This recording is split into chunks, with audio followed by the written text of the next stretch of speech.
If you're listening on podcast, be sure to tune in to our YouTube channel on YouTube at Wild and Weird WV. Welcome to Wild and Weird Radio, a Wild and Weird West Virginia podcast.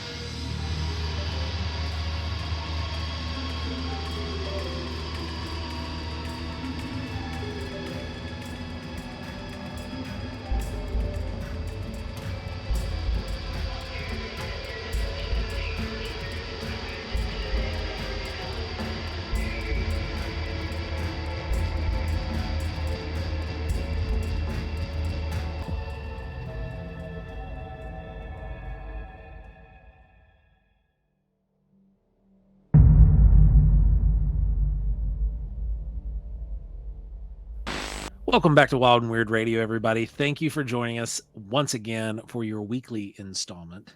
And we are glad that you are listening with us or watching on YouTube. We appreciate each and every one of you.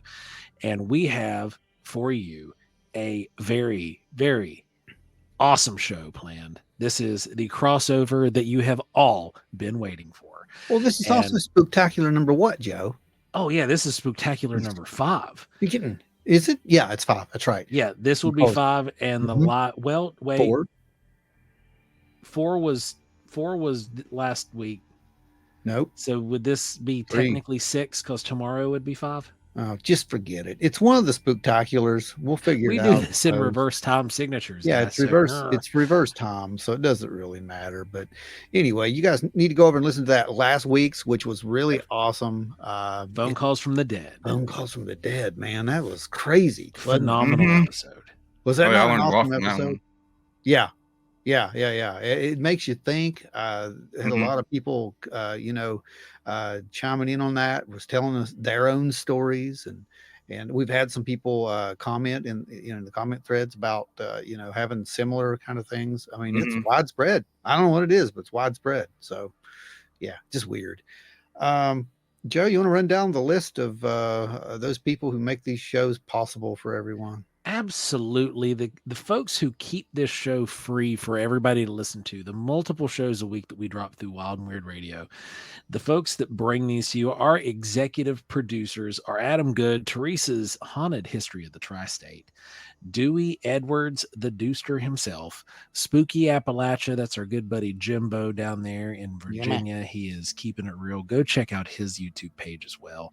Larry Hose, Guitarchains Craig, Travis Aurednik of the Deep End Antique Store, Geoffrey Steele, Russ Bailey, Chris Coots of Adulting Axolotl, say that 10 times fast, Ada Cox, Nancy White, Scott Holbrook, BigfootLittlefoot, Tommy Swiger, and Terri Summerfield. We thank you. Thank you. That list grows every week. It does, doesn't it? It's awesome. Absolutely. People support this show the way they do. Hey, before we get into the show, let's talk about what happened this weekend. Oh, man. This weekend, we were at the Thunder in the Mountains powwow. And holy crap, guys. If you did not make it out to the powwow, which none of you did because none of you came up and said hi at the table. So we know none of you made it. Well, that's not true. Ada and Nancy. Oh, Ada and Nancy. Yeah, that's right. Ada and Nancy did make it out. You two are the only two that actually made it out. But the people that did turn out, we collected literally dozens, plural, of sighting reports. UFOs and phenomenal. Actually, I have one of those, and just to let you see it, I thought it was amazing.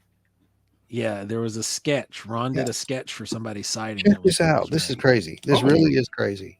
And yeah, I put it in the sacred book and everything. But check it out. For real, I'm going to block out his contact information, but I'm going to show you the sketch. Can you see the sketch? Yeah. Huh. Isn't that wild? Yeah. That is wild is what that is. And that was at near Sewell Mountain is where that was. Yep, Sewell Mountain. It was kind of like an upside down surfboard almost, wasn't it? Yeah, it was amazing. But how it began, though, guys, was just a sphere. It was a ball of light in the sky. The green screen's fighting. There it is. There it is, right there. It was just a ball of light in the sky, and he said it was like a star, and it just kept getting closer and closer. And then he had field glasses, which was amazing because you don't get too many of those reports. But he and his wife observed this thing with field glasses, and they could see the shape of it. And then it did something really remarkable when it took off. When it took off and stopped, and then it went over here. And it stopped, and then it went over here and stopped, and it went back here and stopped, and then it went whoosh, and gone. Yeah, conventional aircraft don't do that. But it was weird because it actually had that little fin type thing on the back, as he said, and there was a flashing light on top of that little fin type thing. But it wasn't an aircraft of any kind we've got anyway.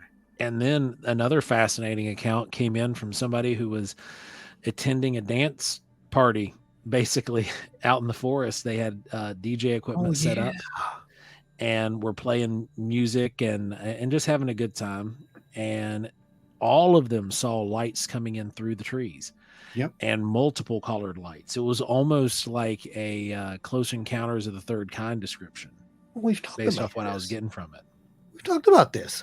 I think that kind of stuff brings them in. And how many people do we talk to? We're telling the stories, similar stories, about the drum and whatnot. These things coming in over top, and I believe it. I mean, I absolutely believe this. Of course, anyone who watches, Skinwalker Ranch, there was an episode where they had some big drum come in out there and drum at the mesa, and when they did that, they got all kinds of activity. So yeah, I mean, I think it has to do with vibrations, music, and so forth. It was a phenomenal weekend. It was. And I'm telling you, the next time that we tell you that we are going to be at a powwow, better be there. You powwow with us. Better be there. You won't regret it. Yeah, it's gonna be fun. Lots of fun. Okay, let's introduce our very special guest, because this has been literally years in the making. About a year and a half, 2 years in the making at this point. This is like the crossover event when DC and Marvel had their amalgamation comic come in. Welcome to the stage. Power Rangers and Ninja Turtles. Power Rangers and Ninja Turtles. Okay, that's another combo there. This is from On Wednesdays We Talk Weird. We bring to you Ashley Hilt, everybody. How are you doing, Ashley? I'm great. I'm excited to be here. I was more thinking that this was more akin to a cage match. Just put whoever two people you want, but that was my take on it anyway. Hey, it's still early in the show. You never know. So the topic that we brought you on here for, this is a really, really wild topic. And for all of our listeners, we're going to be covering the topic of Project Bluebeam tonight. No, we're not. Exactly. Why are you doing that? I knew it. The setup. Set up. Run. No. Told you it was a cage match.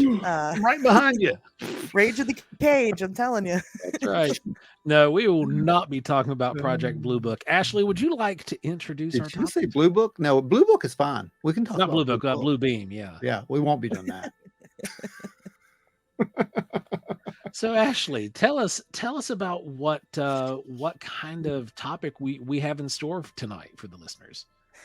Yeah. So the general term that I prefer is atmospheric beasts, which are living creatures that defy physics, but are kind of akin to, I guess, living UFOs is also another way to look at it, if you prefer. Mm-hmm. Yeah. So this topic has been one of fascination for me since the time I was enlisted, and we'll get into that later and the reason for that. But I know you were sky fishing, weren't you? You went sky. We went sky fishing. That was right. Yeah. I've heard of them doing sky fishing. They'll sit out on the ramp of the C-130s, and they'll cast out. Right? Is that how they do it? Because I heard you use jelly to catch them with. Is that right? Sky jelly? Does that make sense? Yeah, we had a massive net. We just, we'd cast this net from one 130 to another, and we'd fly and go trolling for hey, jelly. there's another great, what is it? Not even I don't even know if that's a conspiracy theory. I don't know what they would call that. I don't Just either. created. Um, But this is a real phenomenon. it is. That's what we're, all jokes aside, it's a very real phenomenon, and it's a really old phenomenon, right, Ashley? Oh yeah, it's very old, very ancient. So, we know that there's the report, obviously by Mr. Kenneth Arnold, who, you know who he is. Everyone knows who he is, right? And if you don't, I mean, I don't think we should. That is Mr. Flying Saucer himself, everybody. That's right. So even though it wasn't flying saucers, that was a terrible misquote. But it was, and at one point in his career, about 8 years after he actually saw those flying things, the discs, as someone else called them, not him, because at first he thought we were dealing with flying saucers. These were, some kind of just machines. But later on, he changed his tune. He changes his tune a couple times, actually. But at one point, he changes his tune, and he says basically that he thinks these things are alive.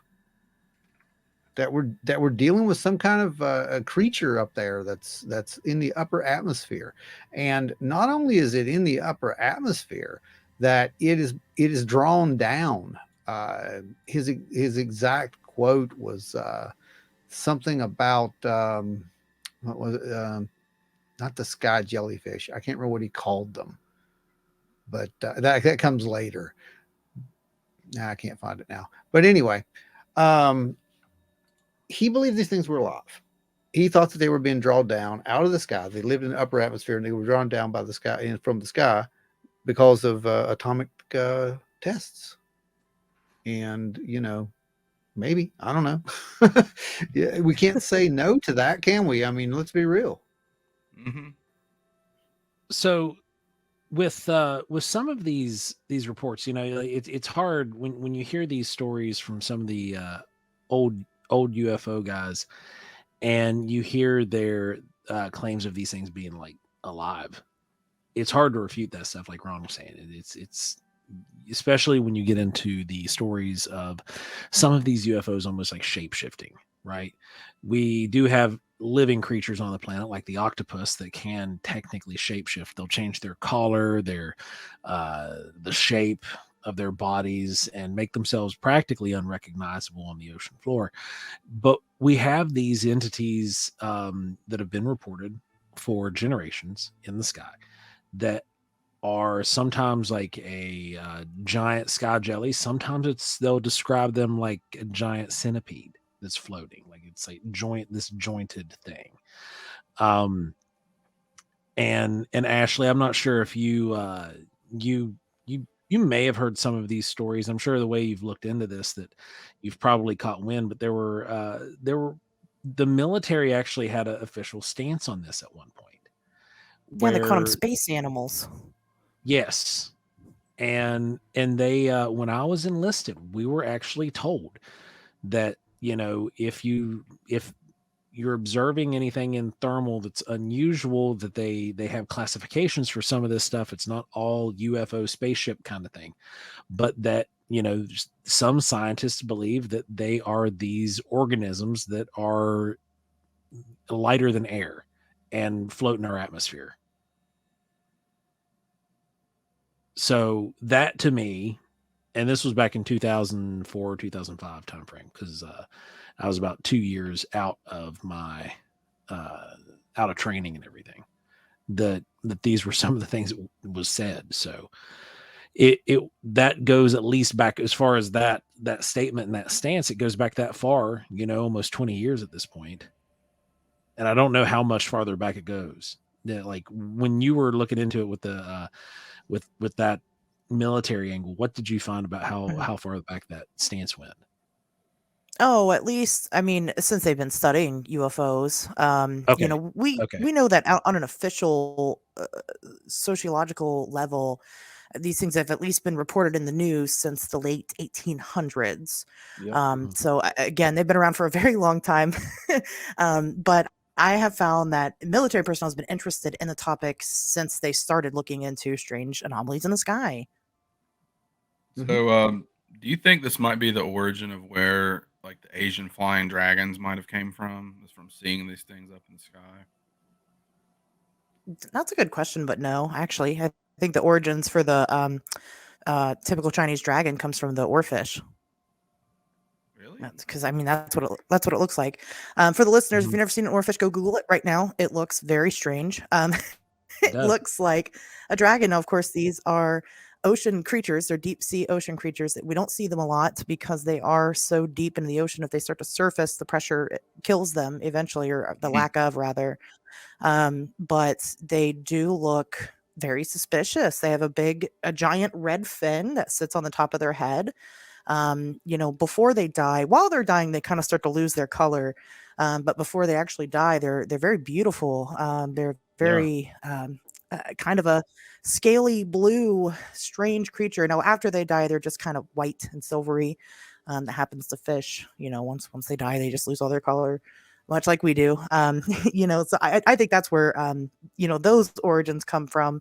I don't think that it would be too far of a stretch to say that maybe sometimes things have been seen in the sky and they've attributed them to being both. Maybe they've had beached oarfish and they went, "Hey, we saw that thing in the sky a couple of weeks ago." It fell. Obviously, it's here now. And when you think but about I would say that the origins. Go ahead. I was just saying, I would say that the origins could be kind of intermingled, that we find with a lot of just general culture and folklore and things like that are usually more than one thing happening at a time. Well, when you look at the origins of the Japanese or the Chinese dragons, the Chinese dragons, they start off as koi and they swim upstream and then they magically transform and they're seen again. So, the oarfish is a marine fish and they could be seeing the koi swim out into the ocean and then see one of these things coming up from the depths. And the way that the oarfish moves is a very ribbon-like movement. And it could, when you think about how the oarfish moves in the water prior, like when it comes up to the surface, that I could see that being a very practical explanation there with you see the dances and stuff with the dragon dance and the way it moves. Yeah, it's like, oh yeah, I can see that. They're not horizontal, they swim vertically. It's so strange. They're very weird. So I mean, you'd see that and you compare it to something like a whale, which obviously swims horizontally, normally, like you would expect something like of that size to swim, and then you see it kind of shooting up and out of the water. And they'll do that. They'll beach themselves when they're sick to kind of, it's like a assisted suicide, I guess. I don't know. That's what they do. And they'll kind of shoot out of the water. And so it's a very weird sight to see. And especially, something that you don't study and you're talking thousands, hundreds at least of years ago. It's probably very weird to these people. I can understand that. I agree. Well, the farthest one I could find of something actually in the sky, and this one as well because it's very popular. And that would be the Crawfordsville incident. You're familiar with that, I'm sure. Oh yeah, I love this story. It's so weird. Crawfordsville, it is.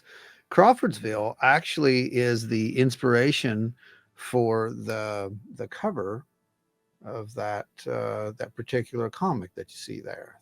That's and this was the second take on it. The very first was UFOs and flying saucers. I don't have that cover right now, but they were all the same, and that's pretty much what they were trying to show in that. Actually, it has the story in a comic form in there with a little bit of embellishment, but that's what comic books are for.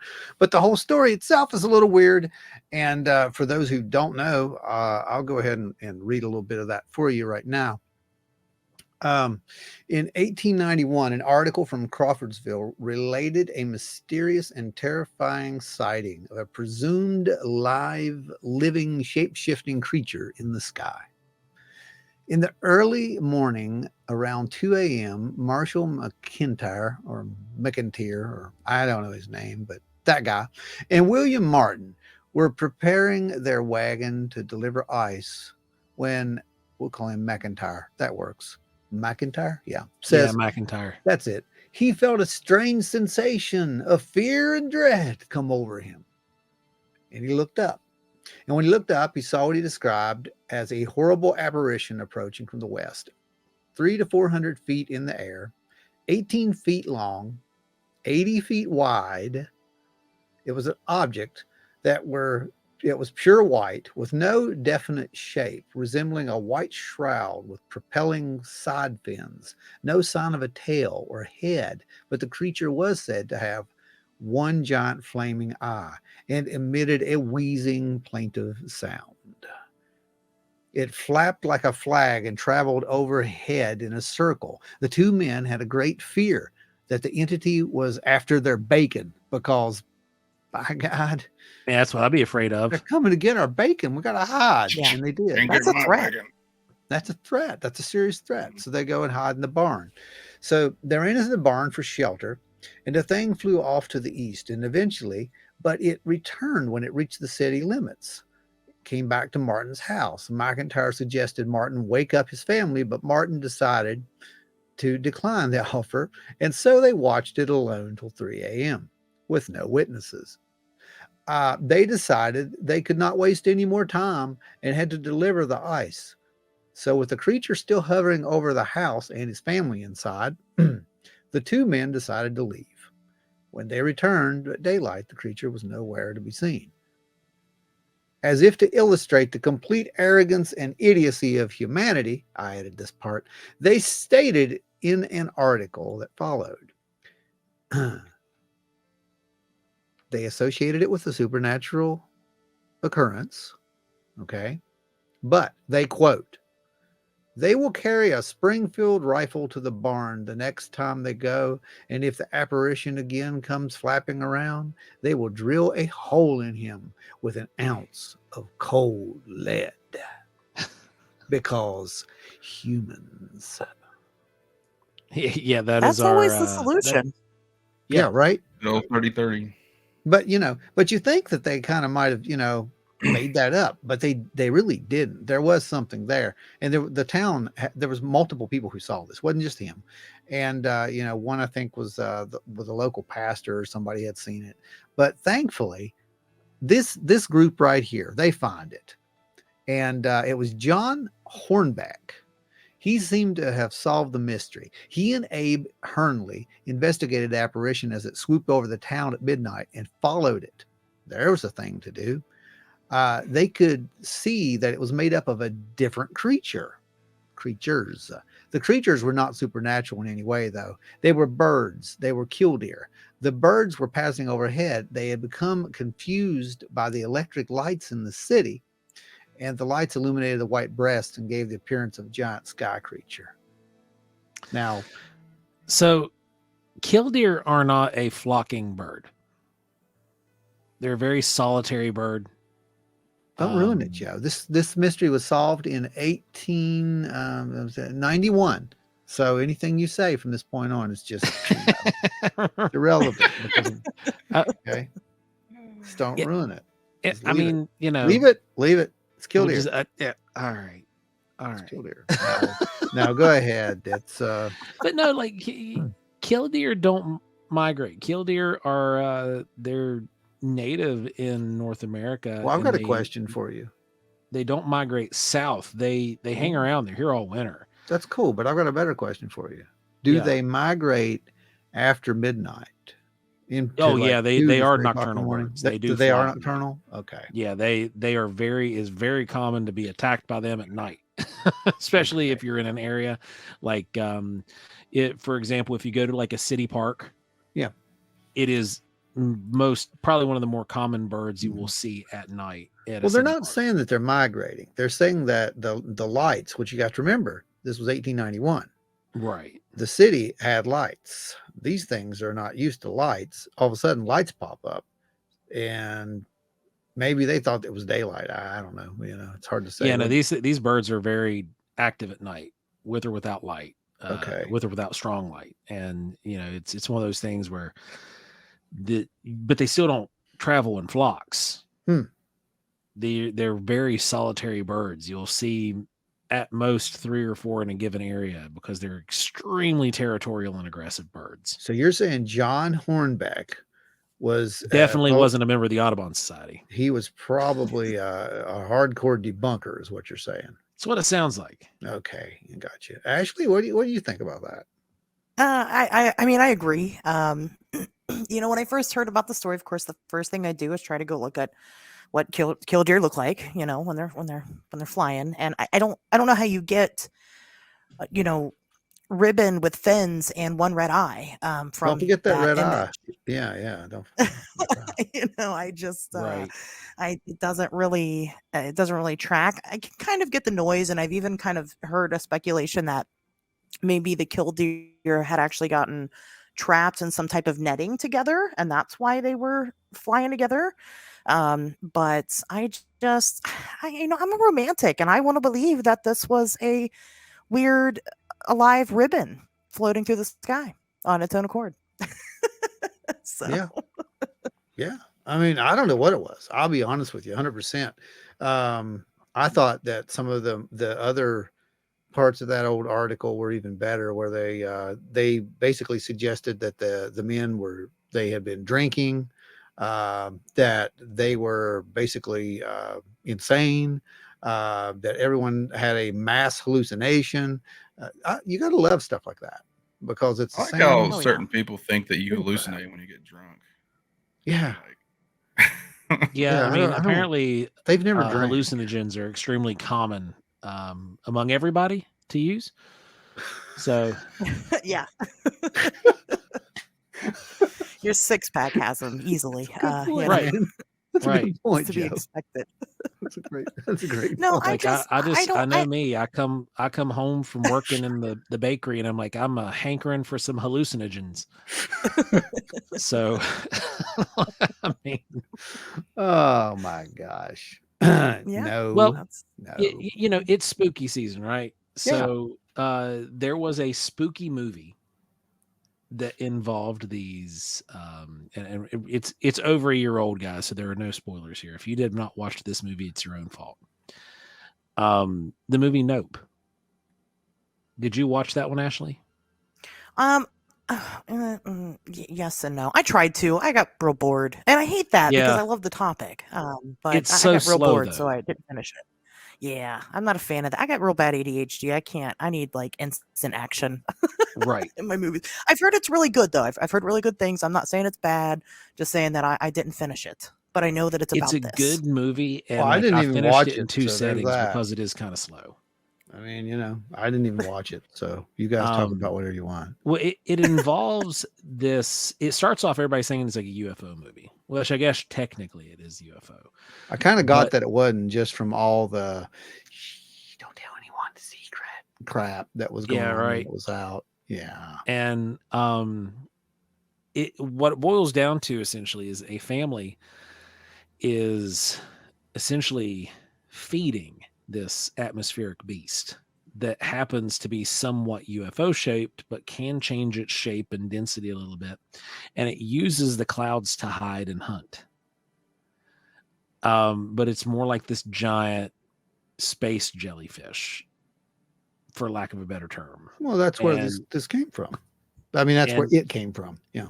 Yeah. And Mhm. so it moves Mhm. really, really fast. It'll swoop in, and the orifice at its bottom, which is both its mouth and its anus, operates like a giant vacuum. And that's how these people were being abducted. And in the clouds, Good. you can hear the screams and wails of this thing eating the people it has vacuumed up, or the animals it has vacuumed up. And then there's like this mucousy slime with bones and stuff that will get deposited periodically. So basically, it's a giant flying sky anemone. Yes. Yeah, that's kind of what And it's it's if you can get through it, because it is a slow building, low action movie until the last little bit. And even then it's more one of those just kind of like, what did I just watch movies? It's just But- time you'll never get back. I just Yeah, put that out there but for you you. won't really feel bad about it because you'd be mildly entertained. It had Again, really good mildly reviews. entertained. People liked it. I'll say that much. I was, I was curious though, Joe, how you knew it was its mouth and its anus. I'm so glad that you clarified because I couldn't get past that until you said. Yeah, it was a multi-purpose orifice. Yeah, it's like a coral. That's how they are. And Like some it people was I know.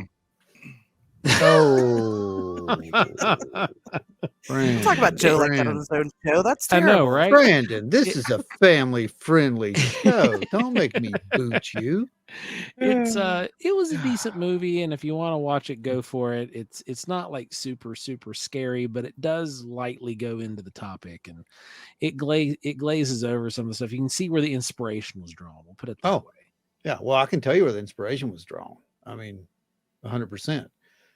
How about probably I'm going to go with Arthur Conan Doyle. That's what I'm going to go with. Yeah. November 1913 to be. It was kind of like Tremors in the Sky without Kevin Bacon. It was called it was a short story that he did. It was for Strand magazine. And it was Horror of the Heights. And it tells the story of a pilot who ascended to 40,000 feet to discover an air jungle filled with gelatinous semi-solid creatures that resembled snakes, jellyfish, and even a kraken. He returned to the ground after narrowly escaping with his life. Later, though, he decides to return for proof, as one does. And the story ends with the fateful following line. 43,000 feet, I shall never see the earth again. There beneath me, 3 of them. God help me. It is a dreadful death to die. Dun, dun, dun. Finn. So, there it is. Case solved. Yeah, that's it. So basically, that's probably where it came from. And they also think that story really inspired Kenneth Arnold and everyone else who followed. So what do we make of the rods, Ashley? Oh, God. Do you want me to get angry? Is that what you brought me on here for? There's a reason I brought it up. No. Okay, so here's the thing. Here's the thing about rods, or skyfish. It's actually there's a running joke on my show between Tobias Whalen and Adam. I can't use his last name because he's like Sherry, just goes by Adam, and they go back and forth about skyfish versus rods. So I hear about it too much. We know now that the pictures of the rods are just a discrepancy in shutter speed. We know that. We can replicate it. It's just insects flying too fast for the camera to catch it properly. But I have an interesting story, and it's not something that happened to me personally, and it is slightly different. But this was actually something that happened to my ex-husband, who was not really into any of this stuff. And just kind of randomly, told me this story one day, this experience that he had. And it wasn't giant and this was, spiders, again, was it? No, it wasn't. There's a callback for anybody who listened to last week's episode. Almost very similar. No, him and a buddy were riding their bikes, and they went into Caesars Creek here in Ohio, which is just swamped in all of its own strangeness in general. And they had come to this like little area. I mean, they were on the bike path there, and they come to this big area of all these trees, and they had looked, over. And what drew them to it was that they could see this weird pulsating green light that was happening over there. And so they ride over to the area, and there are thousands of these little tiny, like spear-shaped bugs. They weren't lightning bugs, and they were the ones giving off this weird pulsating light, and he had never seen anything like it before. And he was a nature guy. He was frequently outside, he's frequently in this area, had never seen anything like that. So they left, and they go tell their group of friends, they're teenagers, and they decide to bring everybody back, this whole group of guys, to go see the bugs again, and it's gone. They can't find them. So very strange. And I don't know where else that story would fit besides potentially, in a discussion about rods. Yeah, that's wild, isn't it? Yeah. It's a weird one. Isn't it, though? But remember, Joe, when we had it was last winter? Yeah, last winter when Beth called us about seeing the first little orbs up at Wineberry. That's right. Yeah. That's what they were. They were little dots. Because I had her Yeah. go out and measure the next day, and she said, "Oh, these things were based upon where she was. They had to be smaller than a golf ball." Yeah. And they were in the area. And then we had another report that the whole ground was covered with these little lights out there. So what in the world is this? That's a good question, Ashley. You just stumbled upon a whole new phenomena. Now It's there so is strange. a bug is. that will emulate the female lightning bug and flash like a female. I don't believe in it. It's larger than lightning bugs because it predates on lightning bugs. It's what it eats. It's a predatory insect, and it's a little bit bigger, but not much. Joe, you're just making stuff up now because you want to debunk this. No, just don't. I mean, I don't know anything about bugs, That's so what he I'll hopes. That's what he I'll hopes. take- That's how a debunker works. it's They working. sound like That's they're working on me. smarter than you, and that's pretty much how a debunker works. So it's like from this place of authority, everyone believes them. It's like, oh well, that's just a giant bug that eats lightning bugs. Oh, that's Gotta be not. what it is. Yeah, that's just camera blur. But It's the It's the I fact think that it they is. weren't there the next day that gets me. I don't know where Yeah, they that went. is weird. For real. That is for real Very weird. strange. And it really and stinks. again, this was just this wasn't like we were sitting around talking about weird stuff or anything. I mean, we were sitting here, I mean, my God, if I'm honest with you, I was probably 19. We were sitting on the couch, we were getting high and playing video games, and we're just Probably. Yeah. talking, Right. and and he brings it up, and he's like, this weird thing happened to me one time, and him and I had a very strange experience together, and it was weird. It's totally unrelated, but I'll tell it real quick because it is interesting. We were doing exactly that, sitting on the couch playing video games, getting high, and the power starts kind of surging, and we had like an ice storm outside at the time, so it's raining ice, typical in Ohio. And extremely common in your area. Yeah. Right. So we're just thinking, hey, it's the ice storm, whatever. All of a sudden, all the power surges, and everything, the lights are all flashing off and on and off and on, and the TV is buzzing, and it's crazy, and there's a weird buzzing noise happening outside. All the lights are flashing, and it's red and blue and green and red and blue and green, and it's crazy.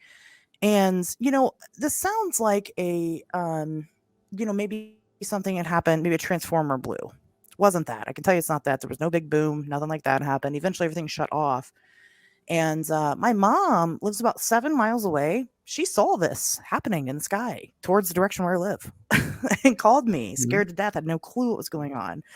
And all the neighbors, we were all talking about it, like, what was that? What happened? That was so strange. The electric company was there. The transformer's right out front. And they showed up in their little electric truck and was like, oh, yeah, it was just the transformer blew.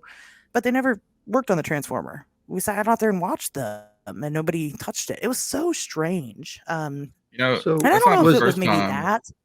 Was there the first time that strange lights have been associated with a power outage before? Right. That's what I'm gonna. Was there like lights like in the sky when you went out there, or what? I mean, 7 miles away. Yeah, there were lights. There wasn't. She saw those lights. Yeah, she saw. She was about 7 miles away, right? But she saw it moving she toward lived about 7 miles away. No, so she saw the lights changing colors. Oh, like, she in saw that the area. lights, like everything in the area. She saw the lights changing colors. I understand. 7 miles away. And but there was no smoke. There was no anything to indicate that this was an explosion of any kind. It was so odd. So all the lights were coming on and going off, basically, right? Yes, like every second or so. Power surge. Power surge, yeah. Right. Wow, that is absolutely wild. To produce weird, enough brownouts light and blackouts don't usually do that. Go ahead, Brandon. I was just saying, blackouts and brownouts don't usually do anything like that. No, so it was wild. To be we all to be lost seen power where your in that mother area. was, you're Mhm. talking about like a substation would have had to have blown, not a transformer. Right. Like a whole Correct. It distribution absolutely center right would have. there would have had to just been arcing like crazy, Yeah, and you'd have would have been had to without have been like power a for big. days. Well, I remember one time here, there was a weird power thing that happened, and it was in just this house and in the next door house, as I recall. But everything was coming on and going off, coming on and going off. Now, what's weird? It was on one side of the house because it splits out here. Now, that's the weird part. So, what they had figured out was there was this fail safe that's supposed to go off if there's a power surge. It's supposed to go off trip to keep anything from getting damaged. That's its job. And this is on the substation end. It did not work. Instead, it got fed into like this feedback loop. Every 15 or 20 seconds the power would come back on, and then 15 or 20 seconds it would go off. It was absolutely maddening. It was insane. It was like psychological torture.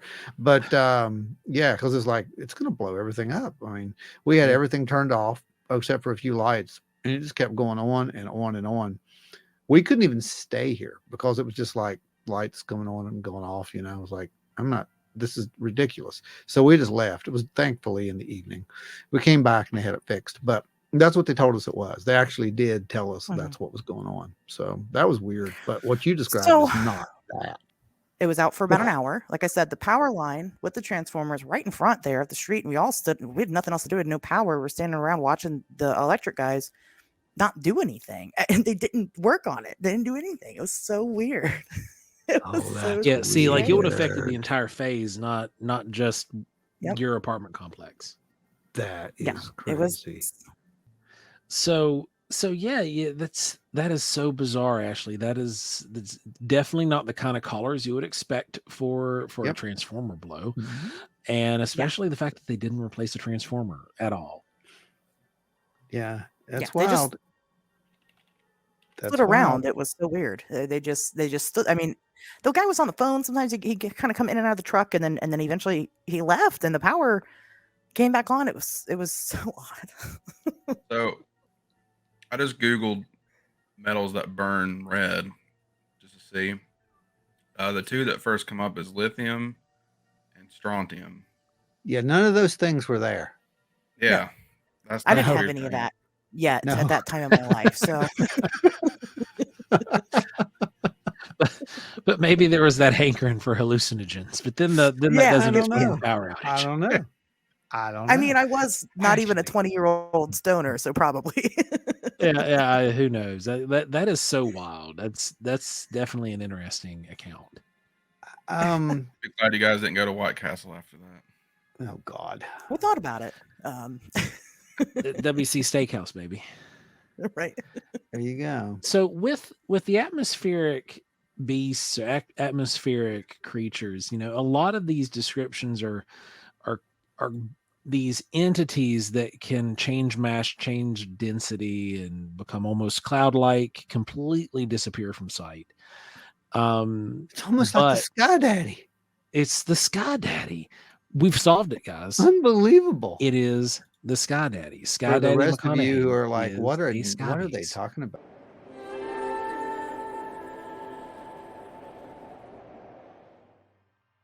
And you're gonna have to tune in to the live on Thursdays. Any of that nonsense. So I can retire now. I just knocked off that my last goal in life was to be Sky Daddied. So there you go. I'm set. Well, that's easy. All you have to do is say, "Hit me" during the live, and we'll do it. So what's your take there with these entities that are being described and how they can change their mass? Because we don't, octopus is, like I said in the beginning, the closest thing that we have where we study in nature, that has these kind of flexible abilities with its physiology. So when we come to something that's changing its mass to the point that it can almost become invisible, that it gets so sparse and so thin, Yeah. what kind of if you are outsider looking in on this topic, what would you give the outsider to start with, like some of the explanations or theories? That's a hard question. I'll be honest with you. For a long time, I was happy to be sold on, it's, garbage bags and saran wrap and Mylar balloons. I was totally fine with that. Until I personally, when I looked up the Qing Xian encounter, which was undeniable, something that happened regarding military, observed by over 140 people and on radar. You can't, what do you make of that? That's not a balloon. It's not a kite. Right. No. It's very unexplainable. Well, I guess I'm not going to say it's not entirely unexplainable. I know that, one thing's for certain is that what we know is that there is an entire world in our atmosphere that we don't really even know a lot about. Our atmosphere has a lot of microorganisms in it that we haven't even really touched the surface on studying yet.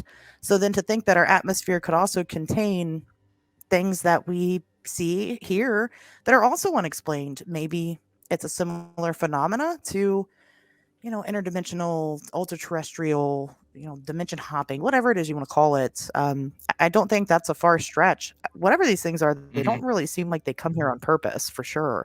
Unlike you get with a lot of UFOs where they seem to be, well, first of all, they're abducting people, so they're interacting with others, they're landing in places. We don't use the word abduct. We don't use the word abduct. Ron doesn't use the word. No, I'm messing with you. I apologize. They take people on vacation and they willingly. Yes, we take people on unplanned vacations. Field trip. Unplanned vacations. Yes, it's a field trip, but less Miss Frizzly. A field trip. Yes. Consensual field trip. Sometimes it's consensual. Unplanned prostate exam. But yeah, so oh gosh. Now, Brandon, with this you're going too far. You might want to take a free one, So for the folks that wouldn't be familiar with the encounter with that we're actually coming up on an anniversary for, that you mentioned just a moment ago, why don't you tell us a little bit about that for the episode? Sure. Yeah, the Qing Xian incident was it happened October 19th, 1998. 4 different Chinese military radars detected this thing. Okay, there's something in the sky that wasn't supposed to be there. And it was kind of absent-mindedly flying around this military flight training school.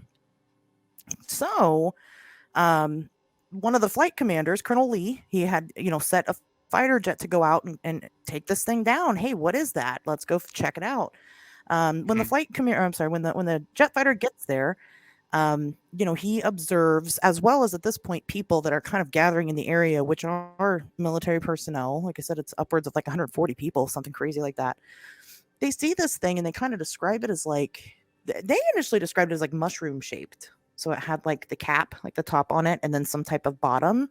Some people did kind of describe it jellyfish like, but it seems like the bottom was a little more solid. The jet fighter pilot, he wanted to shoot it down and he was told not to.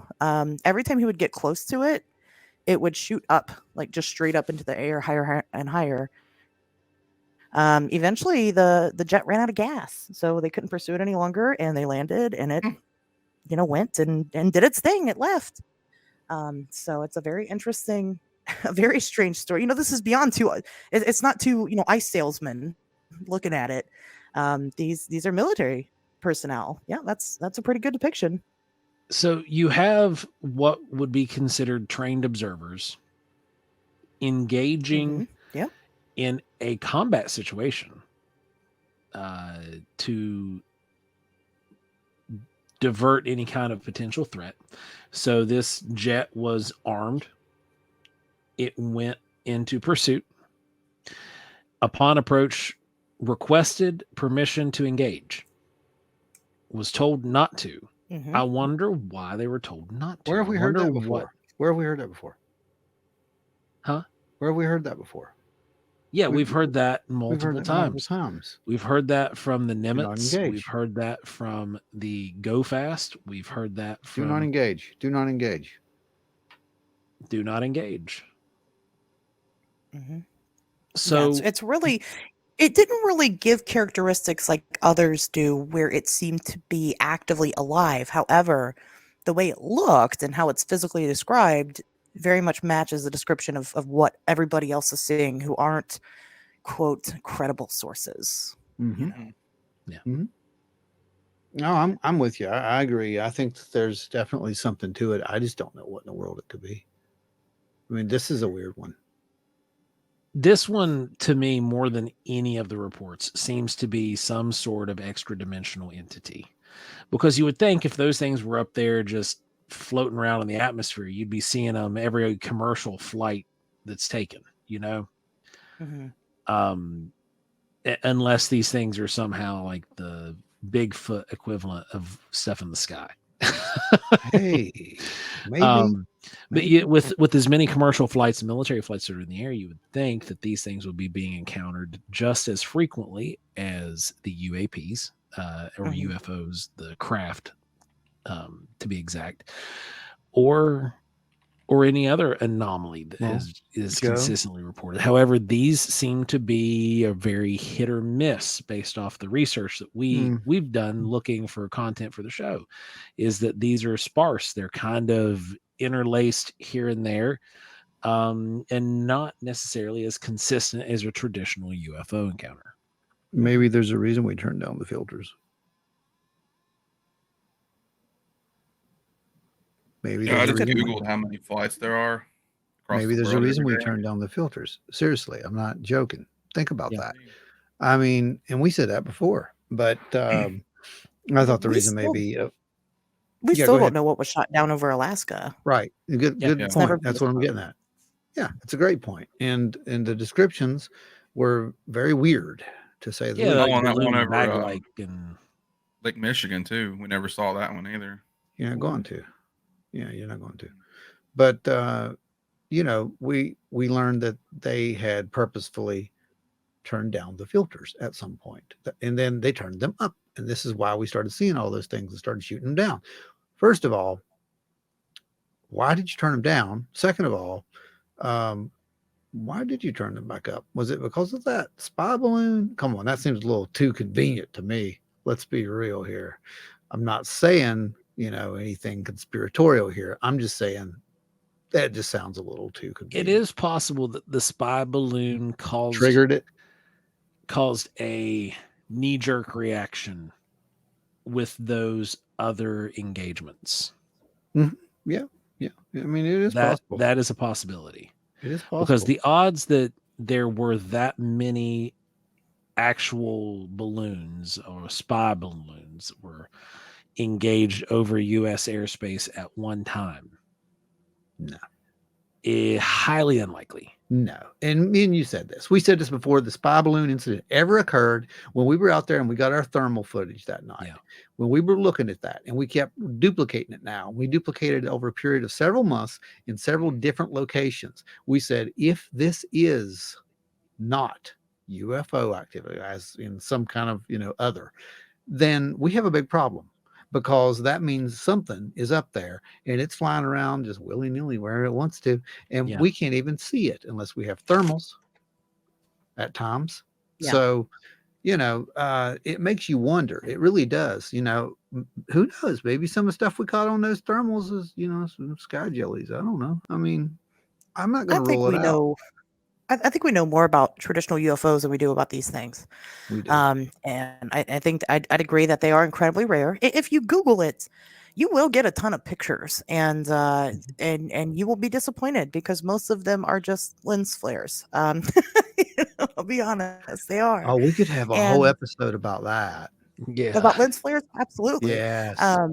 and that's it is kind of it's one of those things. It's like, well, okay, maybe the Crawfordsville monster, maybe it was killdeer, maybe these were just lens flares, maybe they were plastic bags in the wind. But then you get an incident, like the Qing Xian thing, and then it becomes a little more real. I didn't get into this. The way that I got into this is because I had a case. And so this was in 2020, and people had started sending me strange videos, multiple ones that were happening all over Texas right then and there. And there was a weird sound that people could hear. Yes, I remember that. It was like, it was like a screaming followed by, I don't know, it sounded like a bird. It was so strange. It sounded like a kookaburra is what it sounded like, but it was a scream and then the kookaburra. And so, people were sending me all these videos. There was a guy on Facebook that was live during it, and he decided to go outside and try to track this sound. And it's also kind of like there's like a lightning storm going, like a thunderstorm coming in. And some parts in the video, when the lightning strikes, something lights up in the sky, some shape. You can see some strange shape, and it looked a weird lasery thing off in the distance, right? Yeah. Well, it was more of like it looked like I'll be honest, looks like a brontosaurus. It looks like a dinosaur that had 4 legs, it had a big long neck. So weird. But you couldn't actually make out any real detail. So the mystery was solved. The news solved the mystery the very next day and says, well, that weird sound, it's just a pipe. It was a pipe letting off steam there in the area. And me being a very weird shape with something to do with the street lights. Right. So what I did actually, I'd gotten some steam on this on Twitter. A lot of people, I kind of became like the person, and I'm like, guys, I'm not there in Texas. I can't really, it's not a lot I can do, but send me your stuff. A lady messaged me and said, hey, I work at that factory that they're saying that sound's coming from. It's not that. And sent me a video of the steam coming from the pipe. And sure enough, it's not that. It was so weird. And so it kind of got me interested. I'm like, well, how do you even start to investigate this? Now, mind you guys, I'm very new at this point. I'd only started doing all this in 2019. I'm like, how do you even begin? And of course, I went down rabbit holes of these atmospheric beasts. The Crawfordsville monster was one of the first ones because it made a weird noise. And then sky trumpets kind of became a part of it. Yeah. Are they related at all to this? Of course there's no visuals, but just because we can't see it at that time doesn't mean it doesn't exist. Who knows? So yeah, it's kind of kicked off the rabbit hole for me, and here I am still with no answers. With the sky trumpets, Ron, do you remember we were actually still working at the pet store the first time these came around? Yeah. And there were people sending us videos and showing us stuff at the shop of these recordings that people were making, Facebook videos, because I think it was even before Facebook Lives, or just after Facebook Live became a thing, that people were recording these videos and putting them on the internet. And there was very bizarre sounds, those boom kind of droning, ringing sound that people were hearing all over the planet. Yep, that's right. And to this day, no one knows what they are. Yeah. To this day, you think that would be something you could as easily debunk, but nope, it's not. And I will tell you this: we actually this was the first time that Ron had ever introduced me to harp. By the way, was when this was going on. This was when I got inaugurated into some of his research. The old stuff. Yep, the old stuff. The old stuff. But I was just explaining to you about atmospherics and ionospheric. Yes, you were. Yeah, ionospheric. Not that was harp. What was going on was harp. Right. It was part of it. That was when I got. It was a way to understand that we can do things to that ionosphere. Yeah. And ionospheric pressure waves. Who knows? Maybe it's causing something like that. I don't know. I don't have a clue what it is. But we do know that there have been skyquakes. There has been this trumpety sound, and it's been going on for a very long time. This is not new. It started sometime around, I want to say around 2000 or so, is from what I recall, just in my, just from what I remember. It may be earlier than that. I don't know. But the first reports, I think, were around 2000 or so. And also, I will state that I think it was 2000. Was it 1999 or 2000? It's one of those. New Year's, there was a strange incident, if I remember correctly. And those occurred sometime around the same time as that. There was a bunch of a bird fall or something that happened that made the news. Yes, it was all those birds that started falling out of the sky. Yeah, I think that was 2000. I can't. Yeah, it was the year 2000. I remember that was the first one. This is the kind of crap that's in my head. So, you guys just triggered every now and again. It's like, oh wait, does that match this? But yeah, it's sick. It was one of the only reason I remember it was 2000 is because it was played on our school news. Yeah. In high school, we had those big CRT TVs hanging from the ceiling, and they actually ran a piece about that in the homeroom period. I'm not going to swear to it. The dates get messed up in my head, but I know it's one of those significant dates. It was either 2000 or it was 2012. So now, you it take happened your pick. again, like with the whole 5G stuff. So that was always fun. I'm not even going to talk to you. It was a while back. I did send you guys photos of the Sky Anomaly in Texas that happened in 2020. I just sent it on Facebook. If you want to use them, you can. Yes, we will. That is the one that was that the cloud, or let me see. I'm trying to find it. It's like in the clouds. It's like things that you could see in the clouds when the lightning strikes. Well, let's see if it's. Oh yeah. I think I know what you're talking about. It's very strange. And this is all again. This is a Facebook Live. This isn't a pre-recorded, edited anything. The guy's live on Facebook. Right. Tracking it, and you can see it. He doesn't really catch it in the moment, but you can see it happening every time that lightning strikes. It's crazy. We've hinted at government knowledge of this subject, and I just read that 10 hours ago, Grush was approved to have his skiff with Congress. Oh, was he now? I told you guys. I never thought that was going to happen. I told you guys it was getting ready to happen. Anna Paulina Luna is the one who tweeted about it. I know. That's going to be interesting.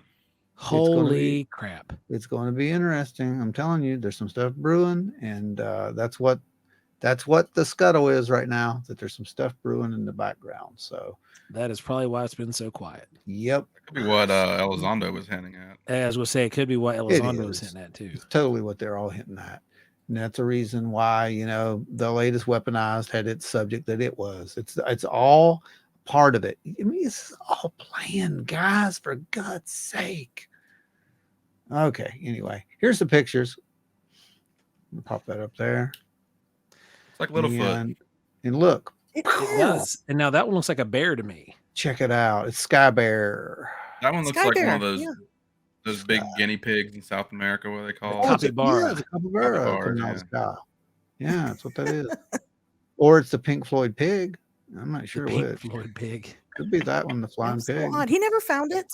And he never found the source of the sound. Nobody really did. Like I said, the news reported that it was just a pipe. And it wasn't the pipe, and then that was the end of it. And that's usually how a lot of this stuff goes, That's how it works. That's how it works. Because what happened, Ashley? Someone who spoke with authority told them what it was, and that's what it is. Okay, that's what it Let's is. go back to work. It's all good. But that's for real. That's the kind of stuff that happens every day, literally at this point. So it was very exciting while it was happening, though. I did enjoy getting all the different videos, and it's just different around different parts of this town, and it was very, very interesting. And then, like I said, to try to track and see if that was related to other things. Who knows? I'm not saying it is. I'm not saying that it's related to sky trumpets, but hey, we know so little that it could be. Yeah, I agree 100%. And again, we were trying to actually duplicate the sky trumpets on our last CD that we did, because I wanted that in one of our songs. I wanted it to be at the beginning, and we couldn't do it. We could not emulate that sound. And we have every instrument you could possibly imagine. You guys have every processing system, every modulator. Yeah. We could come close, but it just wasn't perfect. That's what I kept telling Dave. It's like, that's just not it. There's just something. It's that resonant frequency, man. There's a certain resonance. It's on a different level. Well, it's multiple. That's the thing. It's not harmonics just and resonance. It's a resonance. And it's like, there's multiple things going on. I mean, they've given it a good name, sky trumpets. I mean, it makes perfect sense to me because that's Yeah. kind of what you're dealing with. You're dealing with, it's cacophony, but we couldn't duplicate it, so I had to settle for an air raid siren instead. Well, and once you start once you start digging into that stuff, it's sky trumpets. And then you realize that there's also this metal scraping sound that happens. Yep. And we experienced that here locally. Yep. They said it was Yep. just a car being hit by a train. But it went on for like 2 hours. It was not Yeah. that. Again, that authority. Then you get the booms, the weird disembodied The booms skyquakes. that have no Yep. explanation that happen. Exactly. Yep. It just happened. Stand. And it just Yeah. doesn't stop. I don't think I guess my point is going back to these atmospheric beasts. I was kind of saying I don't think that it's on purpose. I don't. I think that if it were on purpose, we would have a little bit more information because we would at least have some type of pattern, we'd have more reports of it. Whatever it is, it's happening accidentally, or at least out of whatever the creatures themselves control. I don't think that they're here on purpose. They seem miserable when they're here, Don't they? I mean, with I all agree. their wheezing and wailing and whatever, their flaming eyes. I don't think they enjoy being here. I can't say that they're not the only ones. Well, right. I don't blame them. I mean, weird stuff has been coming from the sky for a while. We talked about that in the Mysterious Skyfalls edition. We did. Remember that? And that was the star jellies. Remember the star jelly, the angel hair, the angel hair. And those are related. People think that those come from these creatures. Yeah. There was a belief for a long time that star jelly was these things die and then they turn into that once they hit our ground. And I mean, again, this is such a rabbit hole. It's not so simple of just let me look up atmospheric beasts. I mean, I'm just throwing this out there. Here's a hypothetical. You've all seen how salmon spawn, right? Oh God. Oh God. What if? What's wrong with you? There's a mental image for you guys. I'm not going outside anymore. Ever. Nope. So the next time you do a outdoor workshop, I won't be there just in case. I'm gonna get you one of those umbrella hats that you put on your head. Yeah, that's what we'll have. You need to make That's a good idea. We need to make those. Man. They'll sell now. You've But created. yeah, like Ashley was saying, those things are connected. That they do believe that when these things die, that the star jelly is what they turn into, and those substances have never come back with known origin. What? Oh, you mean the jellies? The jelly. Oh no! I mean, usually they just evaporate, like that one in 1950. Was it September of 1950? The officers who came across the big steaming pile of it, basically, that they saw crash to earth. They go over and one of them has a bright idea. I'm going to touch that. It was smart. So he touches it, gets it on his skin. Little globules are over his skin, and then all of a sudden it starts to disappear. Within half an hour, it's gone. But that's the incident that, by the way, created the inspiration for the blob. That was that particular incident. But I remember there was somebody in like Texas or something where like blobs came out of the sky and they picked them up and they would just like evaporate in their hand like a snowflake. I remember hearing a story like that. And think about how full circle this is when we were discussing, well, guess what? The oarfish and what happens to it when it starts surfacing. It almost becomes a different fish. Not entirely, but it doesn't even look the same. So, I mean, that atmospheric pressure, I'm sure, would play a part in what this thing is made out of. That's a good point. That's a very good point, Ashley. There is known science here. Yeah, it does work. Yeah, that's true. Yeah, well, that would mean that it's subjected to our physics as well, which means that we're dealing with a physical thing. And that's, I don't know, guys. I mean, I'm not going to throw it off the table. Let's put it that way. So I'm in the camp of this is a plausible extra something, extra dimensional type kind of bleed over kind of thing, possibly. Yeah, I know you guys are out there snickering and laughing and making your jokes, but here's the thing: you can't prove it isn't. So until you can prove it isn't, that's where it's going to be on makes more sense than anything. chart. That's where it is on my chart. You know, like I'm all for the whole possibility that there are critters in the atmosphere that could probably be, you know, a couple feet long, but they'd also have to be very low density.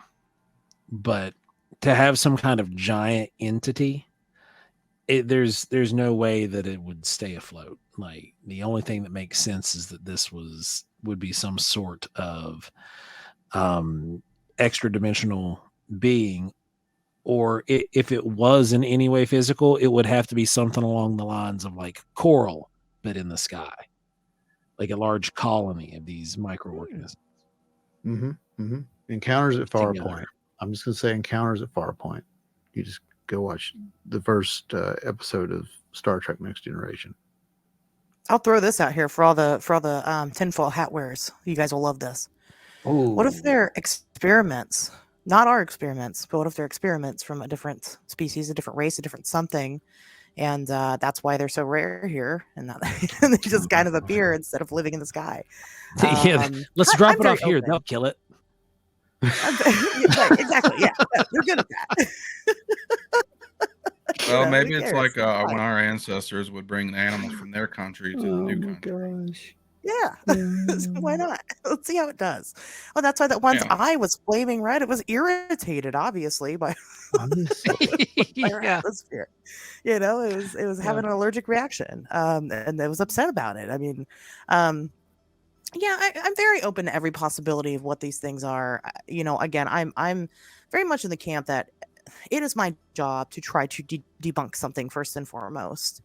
And, you know, this is one of those stories that I constantly go, no, there's nothing to it.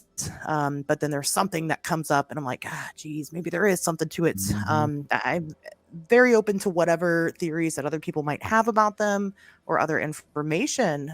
You know, I'd love to gather more information if anybody has any. I've had people tell me stories about this stuff. I've had people tell me, you know, the most common one that I've had that I think, again, could be related, maybe not, are honestly, the Tic Tac UFOs. They see of course, they're calling them cigar shaped, but they're translucent. And that seems to be, you know, a qualification of these weird entities, is that they're mostly translucent. You know, we don't know enough. We don't know enough about them for me to make any professional conclusion. But whatever they are, I want them to be real. In my heart of hearts, what about that's those what I want. like blobby UFOs that like split up and make other UFOs and then they just disappear? Like, would you classify that as something like that? There you go. I mean, who knows? A lot of people do, because then you're talking about different cells merging and converging and molding together in a different way.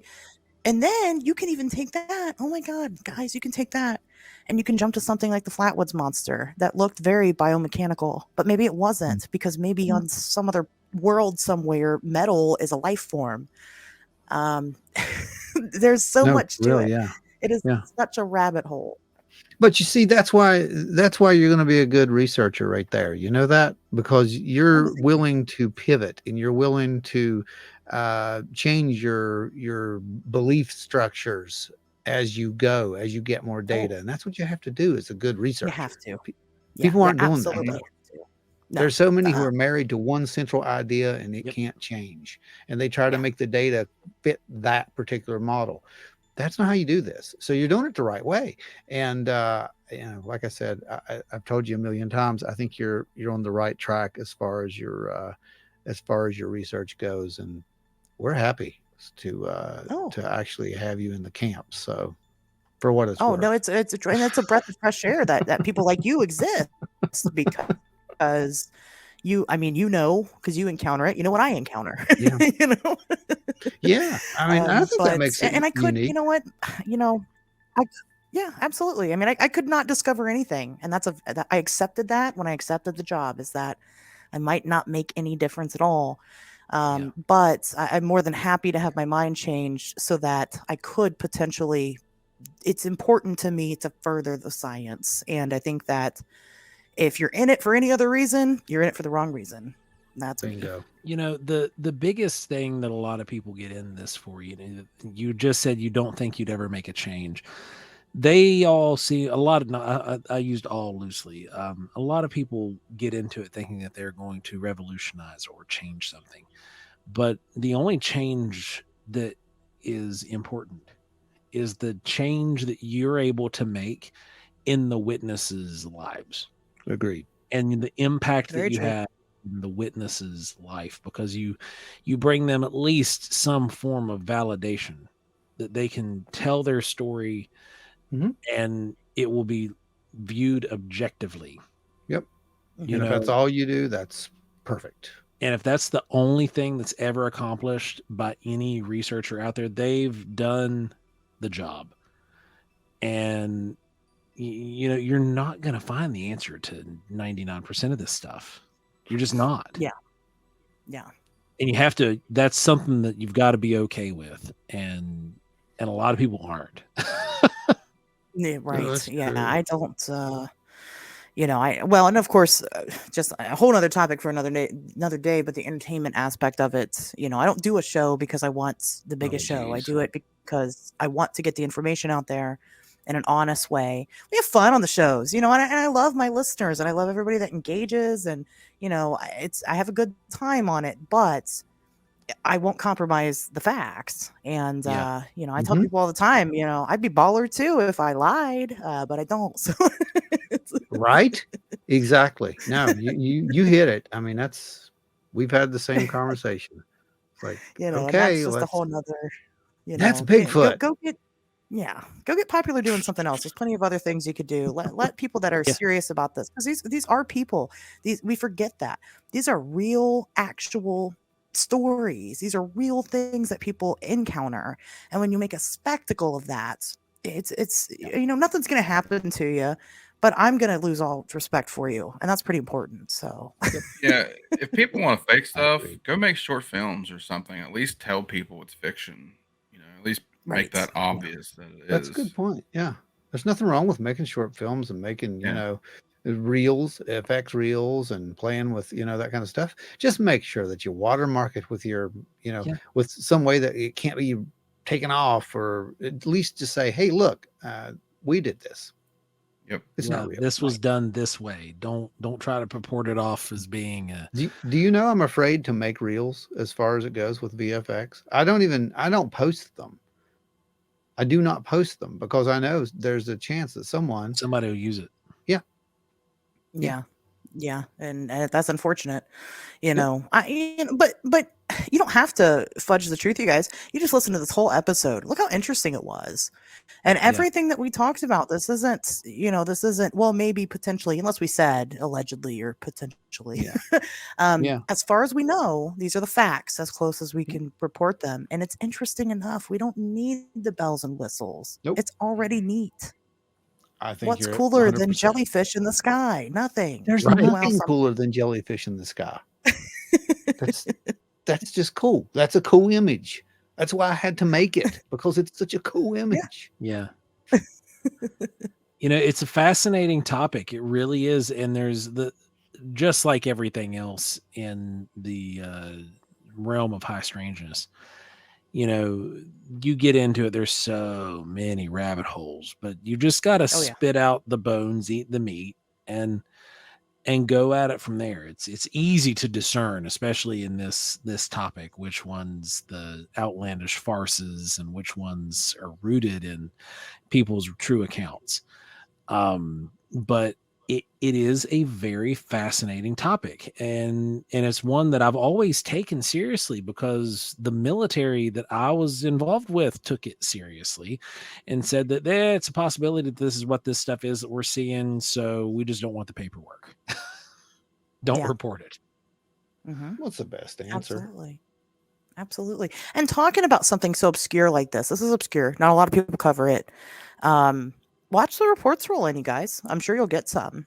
I think that this is so strange that I think when people do experience it, they don't even quite understand what they're looking at, so they don't know what to It's call like it. the phone calls. It's like the phone Mhm. calls. It's the Yep. same way with that, you know? I mean, you don't think about that stuff, and then you're like, "Wait a minute." Mhm. You know? Right. Yeah. And that's why you have to talk about it. You have to Agreed. expose people to the topic so that way they know what to look for, or what to come over. I'm sure this will Yep. trigger some memories. I wouldn't be Yeah. surprised. Well, guys, if you remember any sky jellies or strange things falling out of the sky, please do give both us and Ashley some email. We need an email. Get her email. So Yeah, I can put it Ashley, up here. where can our listeners reach you if they've had some of these strange sightings of these anomalous atmospheric creatures, or any other sighting for that matter? Oh gosh. Email's probably not a great idea because I won't check it except for once a week. So I'm gonna give you my social medias. There you You can go. find me Do that. on Facebook, Ashley Hilt. I'm the one with the red hair. You can find me on, I guess it's X now, Twitter, X, whatever, and Instagram it's Ashers with a Z. Those are probably the most direct ways to contact me. We do also have a call-in line you can call for the show itself. It's 773-59-WEIRD. So As far as it goes, you were, I suppose, with us on because this airs on Friday, so Thursday night you're going to be with us there as well. So yes, I was there. Yes, you was there. See, this how time it was travel works. Very fantastic. good. Very good. You're learning how this works. It was a great So, conversation. it wasn't it though? No, but Yeah. Last night's I show can't was believe Adam fantastic, said that. guys. Thanks for So- showing up, everybody. so everyone can tune in to the live that we just had and catch more of Ashley over there, and we'll be talking about some even more weird stuff, I'm sure. And you'll be able to ask, those of you who listen, you'll be able to ask questions in real time. And the folks that got to ask Ashley questions last night, that's why we do this. Weren't they lucky? They were so lucky. lucky. They had some really Because tough normally, questions. Ashley's always in the comments, but this time she'll be was on the show. I'm still trying to get it right.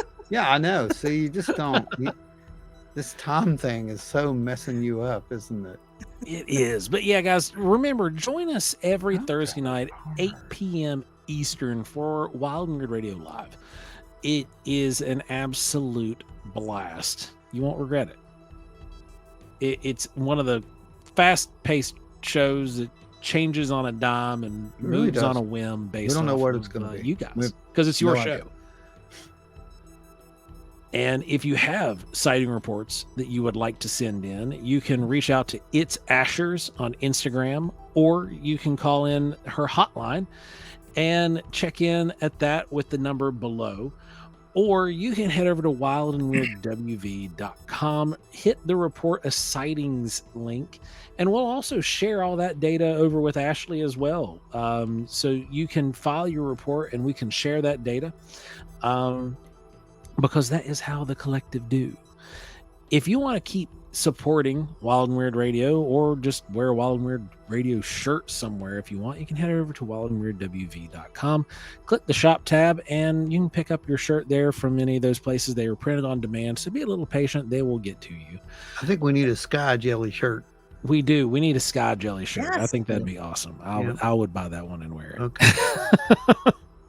And we appreciate every one of you guys, everybody that listens, everybody who sent in reports, everybody who stopped this past weekend at the powwow and hung out with us and shared reports. You guys make it for us. It's you guys are why we do what we do. We thank you. You're amazing. And remember, if you're walking outside and you're hit by a big clump Don't do of it. Don't you do it. gelatinous goo, I knew it. Don't you do it. just remember, it could be what you saw on National Geographic. Salmon. That's it. Just saying. Well, So till next time, everybody, stay wild and weird. So you're still looking for co-host, right, Ashley?